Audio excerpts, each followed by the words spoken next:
Oh yeah.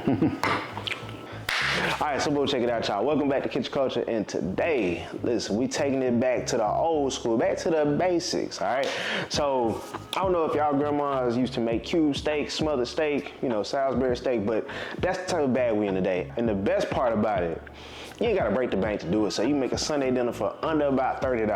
So if you're unfamiliar, we're gonna pan fry a steak, and then we're gonna smother it in a rich brown beef gravy that is gonna go crazy. Listen when I tell you, all right? All right, but before we get started, all the ingredients will be down in the description box below, and then while you're down there, hit that notification bell and that subscribe button, so that way you can be kept up to date with all the recipes coming your way, all right? Let's go ahead and get into it, though. I do my thing in the kitchen. My name is Cord, I'm for the culture, and I'm here with a vision. We here to talk, chop it up. They say the odds are stacked against us. We ain't seen that bet. And the things we do in kitchens, y'all ain't seen that shit. Yes, Lord, let me talk. Listen, man, we here for a good time, not a long time. Matter of fact, we here for a great time. You now turned into Kitchen Culture Podcast.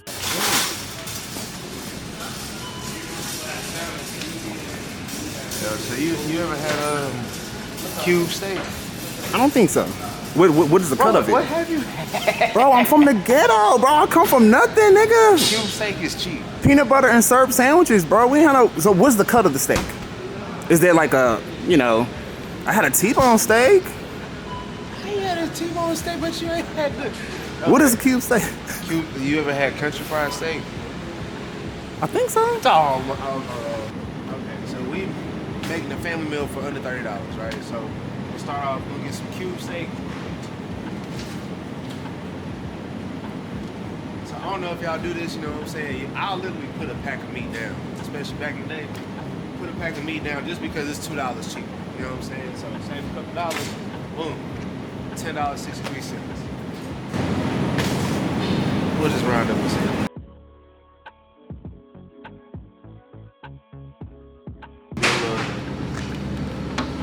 A little something while we shop. A little refresher. A little nasty ass drinks, man.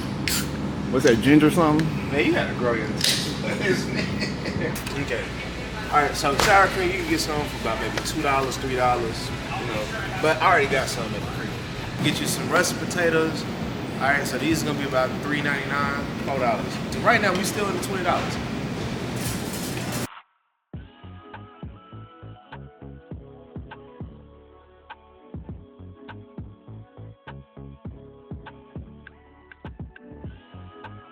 Alright, so yeah, we're gonna get some peeled garlic. When I'm in the kitchen, I'm trying to be as efficient as possible and as fast as I can. So instead of going through the extra step of peeling it myself, you know what I'm saying? All you gotta do is take it out of the pack, then mince it on down. Alright, so you get you a quart or a pint of some heavy cream. That's gonna be about like $3 to $5, depending on where you shop. Get some butter, it's about like $5. You know, save you $1.50 and just get the stove brand beef broth. Some Italian style cheese blend. Gonna need to get you an onion.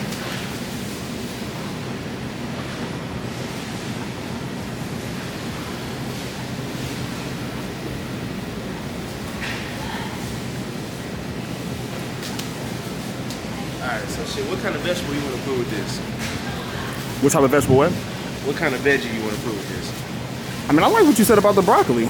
Broccoli? I'm a green guy. Like, I'm quick to be like, throw some broccoli, throw some asparagus. Like, I'm quick to be like on that type of stuff. Alright. Cause you just can't go wrong with them, man. All right, so we're gonna get 4 russet potatoes that we're gonna go ahead and peel, and then cut these up in chunks. With your peeler, all you gotta do is just this. Just like that salesman be saying, you gotta go back and forth like Aaliyah. You just go back and forth like Aaliyah? With the peeler, there's no need to really lift up on the potato. It's actually faster to do it this way. Once you got it how you like it, repeat the process with the rest of them. Oh, if you didn't know, now the potato skin is actually where a lot of the nutrients come from. So by all means, if you don't want to peel it, you ain't got to. I'm gonna actually leave 2 unpeeled. So all you're gonna do is just cut these into like bite-sized pieces, you know what I mean?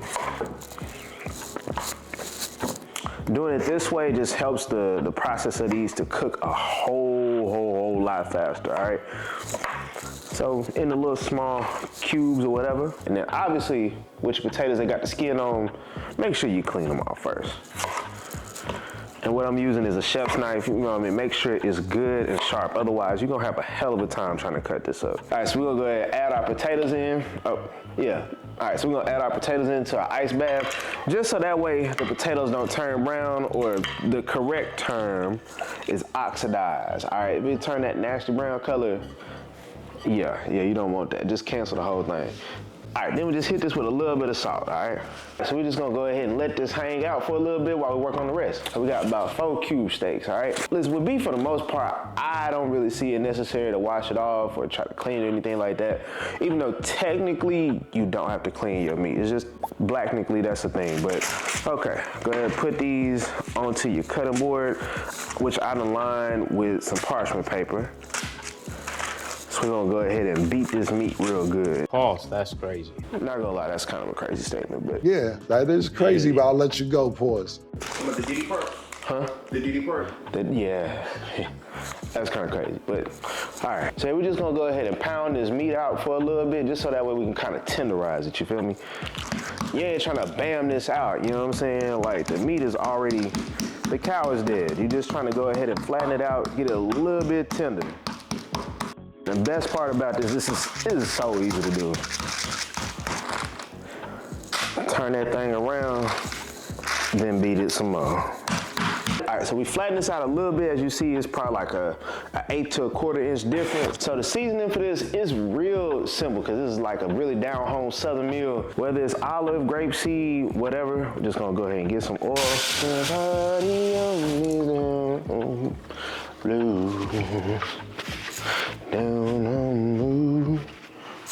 Y'all, I'm 31, but I grew up listening to blues at my daddy in them house. So, what's y'all favorite? What y'all listen to when you cooking? You know what I mean? What's y'all playlist? Me, I'm always in like a Marvin Gaye. Like I listen to. You know what I mean? I gotta feel like an old nigga while I'm cooking. So you gotta have you some of my Counter Slab signature seasoning. It's a must on pretty much every meat. You feel what I'm saying? The good thing about this, right, it's low in sodium, but it ain't lacking in flavor like at all. You feel what I'm saying? So it's gonna give you a little bit of a smoky taste, and it's like a smoky Cajun type vibe, if I could explain it. You know what I mean? So hit that on both sides of your steak.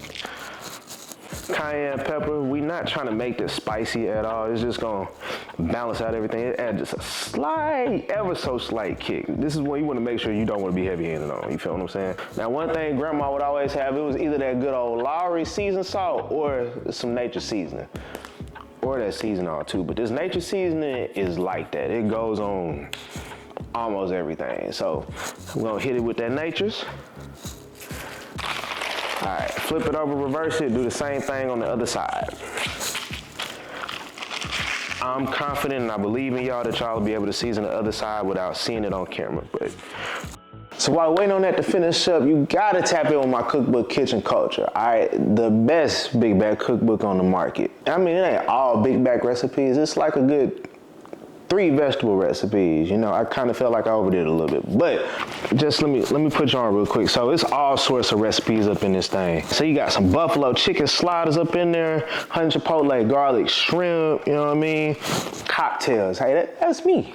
Some basil garlic lamb chops, deep fried ribs, you know what I'm saying? It's all sorts of stuff in here, from deep fried goodness to holiday meals, mac and cheese, cocktails. The possibilities is endless. But look, grab you a copy of the book through my YouTube shop or hit the description box below. But back to the recipe though. All right, so we're gonna go ahead and chop us up an onion real quick.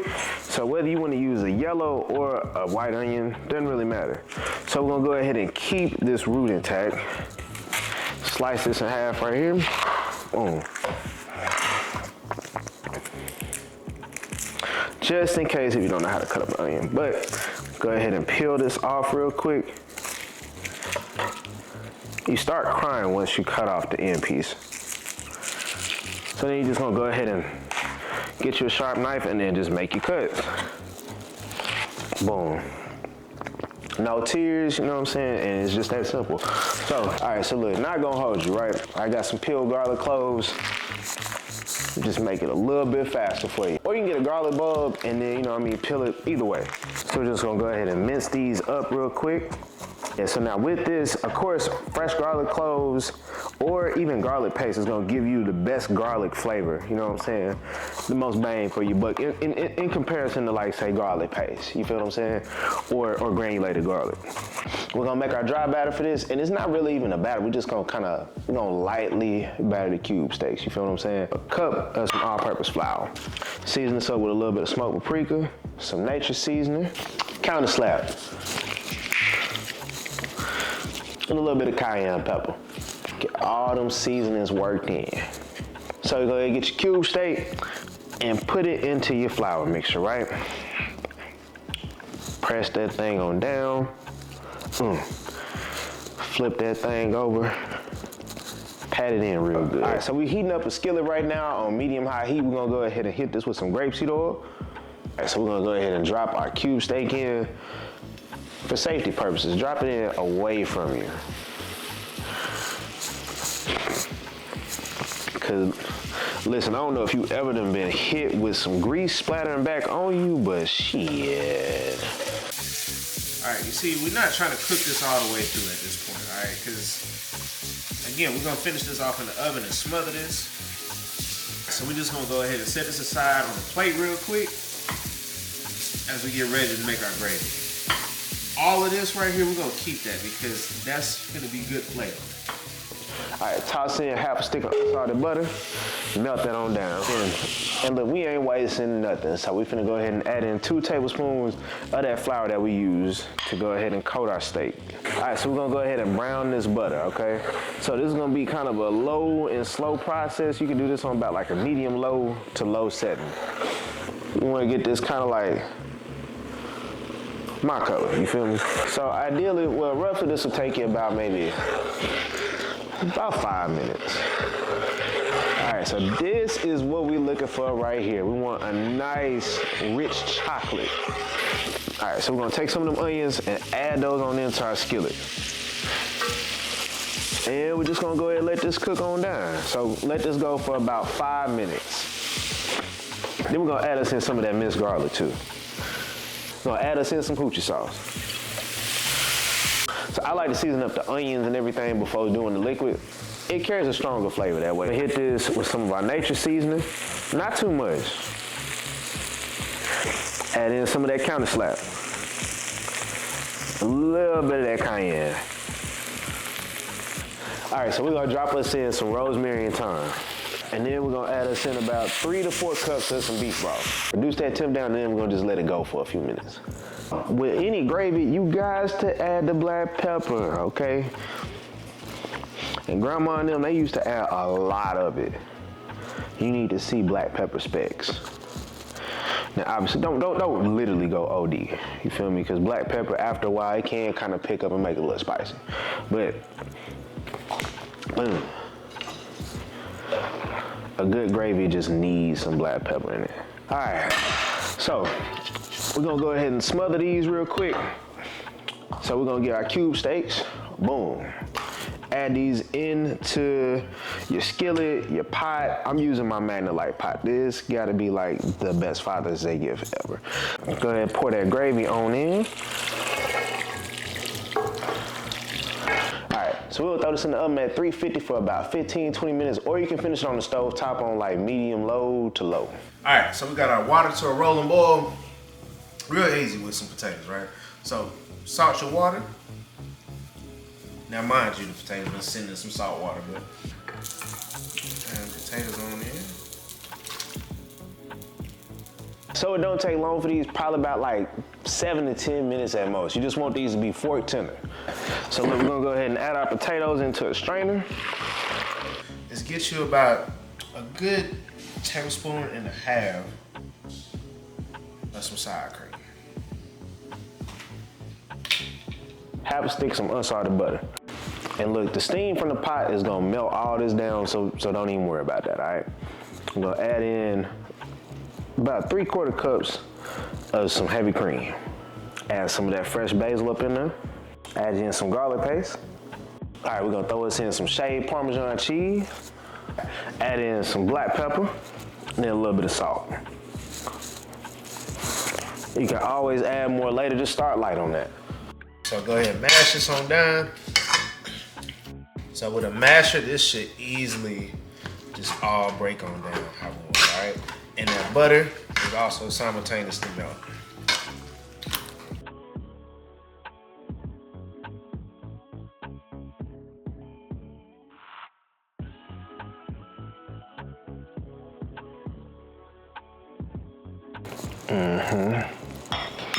Sop that steak up with that gravy.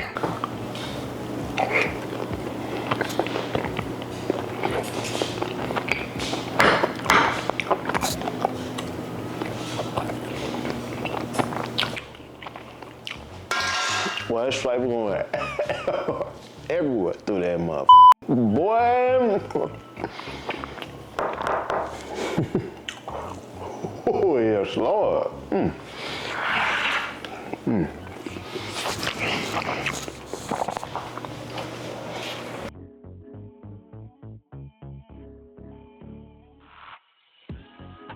Before we get started, all the ingredients will be down in the description box below.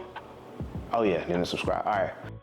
So before we get started, all the ingredients will be down in the description box below. I wasn't even looking at the lens. So what we're gonna do is hit this with a little bit of oil on the front side. Come on, man. All right, so we're gonna, okay.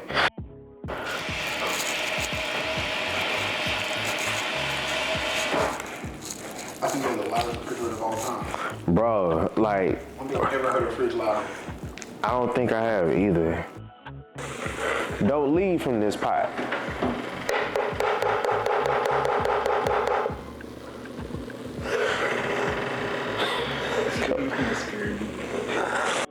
All right. These gonna be some damn bloopers for real. I remember I popped myself making some salmon croquettes last year. Oh my God, that shit took me out, boy. I know that shit was hot, 'cause I've been popped by multiple meals. I said, oh yeah, it was over. Said, nah, you can't act like no bitch though. You gotta go ahead and keep going through. Yeah, that's why like dying by fire has to be worse than dying by water. I think they both are probably equally trash. Fire gotta be more painful. Maybe. I don't know, cause, well, fire, you gonna feel every single second. That's what I'm saying. I think, they say drowning one of the worst ways to die. I feel like you would die quicker though, no? Cause you know, basically your heart, like everything's gonna implode type shit, I think. So when you drown in a pool and you're not dead and they have to like do the CPR thing, cause it didn't take me long. To do a CPR class? Nigga drowned in the damn thing and they had to come get my ass from the bottom of the pool and scoop my ass up. When was this? When I was like 13, 12. You just casually said that? Nigga, what, are you okay? I drowned quick. You didn't drown. I did. Cause you didn't die. You didn't drown. Well, if you gotta be the CPR thing, what does that mean? I don't know. I just thought technically drowned is when like you die. Oh. You know what I mean? I think that's like, yeah. Okay. You were drowning, I think. Nigga say, I'm gonna drown. Yeah, nigga. Tell that all the water and shit was coming out my fucking nose and shit. Niggas got, Yeah, nigga. niggas had to get that shit out. No, black people do not swim. I'm surprised you was at the pool yesterday, whatever the fuck you said. Oh, bro, we was in the shallow end. 3 feet. Oh, okay. 3 feet. 3 feet. Yes, Lord, let me talk. You tuned into the Chef Core in the kitchen. We here for a good time, not a long time. Matter of fact, we here for a great time. Yes, Lord, let me talk.